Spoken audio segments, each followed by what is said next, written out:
మనకు శీతాకాలంలో దొరికే పండ్లలో సీతాఫలం కూడా ఒకటి. చాలా మంది సీతాఫలాలను ఇష్టంగా తింటుంటారు. కొందరైతే కేజీలు ఈ పండ్లను తింటారు. ఈ సీతాఫలం తినడానికి తీయగా ఎంతో అద్భుతంగా ఉంటుంది. అలాగే దీని చెట్టులోని ఆకులు, బెరడు, వేర్లు ఇలా ప్రతి భాగంలో ఎన్నో ఔషధ గుణాలను కలిగి ఉండడం వలన శరీరంలో వ్యాధి కారకాలను తొలగించడానికి బాగా సహాయపడుతుంది. అయితే ఈ ఫలం తినడం మంచిదే కానీ మితిమీరి ఎక్కువగా తింటే మాత్రం ప్రమాదం తప్పదు అంటున్నారు వైద్యులు.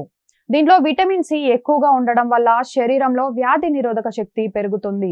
ఈ పండులో ఐరన్ ఎక్కువగా ఉండడంతో రక్తంలో హిమోగ్లోబిన్ శాతం పెరుగుతుంది. యాపిల్, జామ, మామిడి, బొప్పాయి, బత్తాయి వంటి పండ్లతో పోలిస్తే ఇందులో క్యాలరీలు ఎక్కువగా ఉండడంతో తక్కువ బరువుతో బాధపడేవారు ప్రతిరోజు సీతాఫలాన్ని తీసుకుంటే శరీరానికి శక్తినిచ్చి బరువు పెరగడంలో సహాయపడుతుంది. ఈ పండు గుజ్జులో అధికంగా కాల్షియం, మాగ్నీషియం, పొటాషియం ఎక్కువగా ఉంటాయి.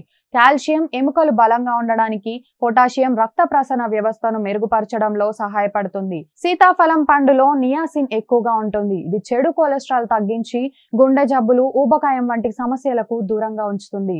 ఏదైనా మితంగా తినడం మంచిది, అతిగా తినడం ఆరోగ్యానికి హానికరం అంటారు. అయితే ఈ పండులో క్యాలరీలు ఎక్కువగా ఉండడం వలన బరువు పెరిగే అవకాశం ఉంది.